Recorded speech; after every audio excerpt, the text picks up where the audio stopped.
Γεια σας. Πάμε να δούμε τι γίνεται στην ακτοπλοεία τώρα, γιατί. Εκεί υπάρχουν πάρα πολλά προβλήματα. Δεν έχει αποσαφινιστεί κάτι, ούτε κάνει έναρξη, ούτε ο τρόπος με τον οποίο και θα ταξιδεύουμε. μεγάλο και άγχος. Και άγχος και από τους ανθρώπους που γιατί ασχολούνται με την έρχεται, ακτοπλοεία, αλλά και όσοι θέλουν να ταξιδέψουν. Λοιπόν, πάμε να βρούμε τον κύριο Γιώργο Στεφάνου. Είναι ο πρόεδρος και την ευχααρχιστούμε πολύ. Καλημέρα σας, κύριε Στεφάνου. Καλημέρα σε όλους στο σταθμό και στους αγαπητούς τηλεθεατές. Να είστε καλά. Να με αφήσετε λίγο να σας πούμε. Θα σας πάρω από το χρόνο σας για να αναφερθώ λίγο. Ένα δεκάλεπτο δεν έχουμε, αλλά μπορείτε να μας τα πείτε ωραία, όμορφα. Για πείτε μας. Σας ακούμε, ναι, ελάτε. Κοιτάξτε, πρέπει να αναφέρουμε καταρχάς και πρέπει να γνωρίζουν οι τηλεθεατές ότι η ακτοπλοεία και ιδιαίτερα η επιβατικός ναυτιλία είναι μια κρατική συγκοινωνία και υποχρέωση του κράτους να υπάρχει και να εκτελείται. Όμως τα κεφάλαιά της και η διαχείρισή της είναι ιδιωτικά. Δηλαδή εκτελείται με χρήματα ιδιωτών, αλλά με κρατικό έλεγχο πάντα. Εν ώψη της πανδημίας του κορονοϊού που πλήττει και τη χώρα μας αυτή την περίοδο, σε αυτή τη συγκοινωνία το κράτος πρέπει να δείξει μια πολύ μεγάλη ευαισθησία, διότι περνάει δύσκολες στιγμές, οικονομικά εννοώ, και πρέπει να το δείξει αυτό και να την στηρίξει για μεγάλη χρονική περίοδο. Ναι.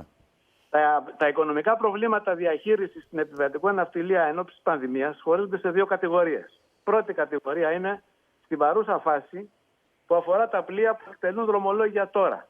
Το κράτος, έστω και καθυστερημένα, χρηματοδοτεί με το ίμιση περίπου του κόστους του κάθε πλοίου, όπου και αυτό βέβαια είναι μια σημαντική βοήθεια. Ναι. Εδώ μπορούμε να προσθέσουμε ένα ποσό της τάξης των 3.000 ευρώ ημερησίως από τη μετακίνηση των φορτηγών αυτοκινήτων.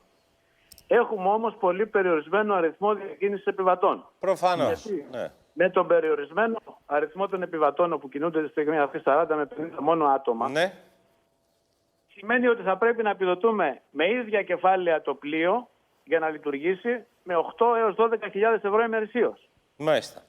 Οπότε εσείς ζητάτε κάποια ενίσχυση του κλάδου τώρα, αντιλαμβάνομαι σωστά. Θα σας πω. Με τι αριθμό επιβατών θα πρέπει να μεταφέρει το πλοίο ώστε να καλύψει τα λειτουργικά του έξοδα? Με τι? Να επιβιβαστούν 800 επιβάτες και 150 ΙΟΤΑΧΗ από τον λιμένα αφετηρίας. Μάλιστα. Και με τον ίδιο αριθμό αυτοκινήτων και επιβατών να επιστρέψουν. Ναι. Αυτά τα νούμερα που σας είπα είναι για χειμώνα και καλοκαίρι. Ο χειμώνας είναι δύσκολος και η επιβατική κίνηση σε νορμάλ συνθήκες του βίου μας είναι πολύ χαμηλή. Όχι μόνο τώρα με τον κορονοϊό. Προφανώς εδώ μιλάμε για ένα εξάμηνο, ας πούμε ένα βασικό εξάμηνο που γίνεται. Τα έξοδα δεν καλύπτονται. Φανταστείτε πόσο υποφέρουν οικονομικά τα πλοία που δραστηριοποιούνται τώρα με τα μέτρα που καλώς έχει πάρει η κυβέρνηση. Συμφωνούμε, και τα μέτρα προστασίας και τις απολυμάνσεις.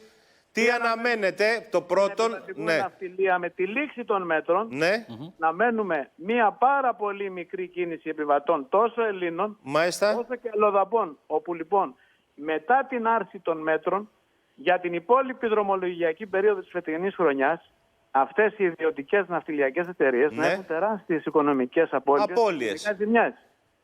Πρόταση.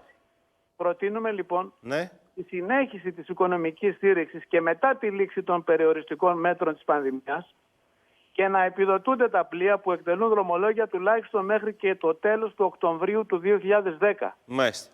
Του 20. Πάμε στη δεύτερη φάση. Η δεύτερη περίπτωση αφορά τα πλοία τα οποία είτε δραστηριοποιούνται είτε δεν θα δραστηριοποιηθούν καθόλου. Θα πρέπει να γνωρίζετε ότι όλα τα πλοία από Οκτώβριο μέχρι Απρίλιο, όπου η επιβατική κίνηση μειώνεται πολύ, εκτελούν τις αιτήσεις επιθεωρήσεις και επισκευές που απαιτούνται για την σημαία και τους συνογνώμονες τα οποία το παρακολουθούν. Στην περίοδο αυτή θα σας αναφέρω ότι κατά μέσο όρο ανά πλοίο το κόστος επισκευών, επιθεωρήσεων, συντήρησης σωστικών, των συνεργείων, του πληρώματος, ασφάλειας, ενλιμενισμοί ανέρχεται περίπου στο 1 με 1,5 εκατομμύριο ευρώ ανά πλοίο. Μάλιστα. Κύριε Στεφάνου, για να γίνουμε λίγο. Μισό λεπτό για να κάνουμε και λίγο συζήτηση. Εσείς τι ζητάτε? Ζητάτε να επιδοτηθούν. Η δεύτερη κατηγορία των πλοίων τα οποία δεν θα δραστηριοποιούν καθόλου. Μάλιστα. Διότι η κίνηση θα είναι πάρα πολύ χαμηλή. Σωστό. Τα πλοία που δεν θα μπαρκάρουν. Να καλυφθούν τα χρήματα τα οποία έχουν ξοδευτεί για τις επισκευές, συντήρηση και γενικότερα κατά τη διάρκεια. Εδώ είναι ένα θέμα. Εδώ προφανώς πρέπει να το δουν στην κυβέρνηση με κάποιο τρόπο. Το άλλο που θέλουμε να ρωτήσουμε εμείς, επειδή κάποιοι θα ταξιδέψουν φέτος Και μακάρι να τα καταφέρουμε να ταξιδέψουμε όλοι. Τα πρωτόκολλα που έχετε εσείς είναι ότι μετά από κάθε δρομολόγιο γίνεται απολύμανση. Δεν γίνεται απολύμανση με την έννοια του ότι το πλοίο, αλλά γενικά τηρούνται μέτρα ασφαλείας. Φορούνται μάσκες, τηρούνται αποστάσεις, 15 τετραγωνικά μέτρα στο πλοίο ανά επιβάτη. Ναι. Οπότε, όπως καταλαβαίνετε, τη στιγμή αυτή δεν ξέρω εάν θα αρθούν τελείως. Άρα εσείς δεν θα μπορείτε φέτος να λειτουργήσετε με τον πλήρη αριθμό. Δηλαδή, αν το πλοίο έπαιρνε 1.000, λέω εγώ, θα πρέπει να πάρετε λιγότερους φέτος, αναγκαστικά. Τη στιγμή αυτή, ακόμη κι αν υπάρχει ζήτηση. 200 επιβάτες μπορούμε να πάρουμε τη στιγμή αυτή με τα μέτρα αυτά, εάν αρθούν τα μέτρα. Διότι τώρα, με την απαγόρευση μετακίνησης επιβατών προς τα νησιά, η κίνηση είναι της τάξης 40-50 επιβάτες μόνο. Άρα, κύριε Στεφάνο, ένα πλοίο το οποίο έπαιρνε 1.000 άτομα μπορούσαν να ταξιδέψουν, θα μπορεί τώρα να ταξιδεύει μόλις με 200? Ακριβώς, ναι, ακριβώς. Με τα τωρινά μέτρα, 15 τετραγωνικά ανά επιβάτη. 15 τετραγωνικά ανά επιβάτη. Μάλιστα. Και τι αναμένετε για φέτος τώρα, εσείς, προσωπικά, εσείς κάνετε, είναι γνωστές οι γραμμές που κάνετε. Κοιτάξτε, κοσμοπολίτικες γραμμές με την έννοια ότι υπάρχει κίνηση, έχετε κίνηση στα πλοία σας. Οι κύριες γραμμές που κάνουμε είναι μεταξύ των νησιών εδώ πέρα στο Αιγαίο, όπου όλες οι κρατήσεις που είχαν γίνει προκρατήσεις πριν από τους μήνες τον Οκτώβριο μέχρι και τον Φεβρουάριο, έχουν εξανεμιστεί, έχουν αποσύρει τις κρατήσεις τους, έχουν ακυρώσει το ταξίδια τους, με αποτέλεσμα τα 4 τουλάχιστον από τα πλοία μας να μην εκτελέσουν δρομολόγια. Να σταματήσουν, διότι θα είναι τεράστια οικονομική ζημιά που θα υποστούν. Πόσα πλοία έχετε εσείς? 6 πλοία. 2 συμβατικά και 4 ταχύπλοα. Και θα δουλέψουν μόνο τα 2 φέτος το καλοκαίρι? Το πολύ τα 2. Δεν ξέρω αν θα δουλέψει το δεύτερο. Το ένα, Υπάρχουν εταιρείες ακτοπλοϊκές οι οποίες κινδυνεύουν να χρεοκοπήσουν φέτος? Μα είναι ήδη χρεοκοπημένες, διότι η ναυτιλία, η επιβατικός ναυτιλία δεν αφήνει κέρδη και σε νορμάλ καταστάσεις. Περιμένεις λοιπόν το καλοκαίρι να έρθουν οι αλλοδαποί ξένοι επιβάτες, να μετακινηθούν από την Μύκονο, Σαντορίνη κτλ.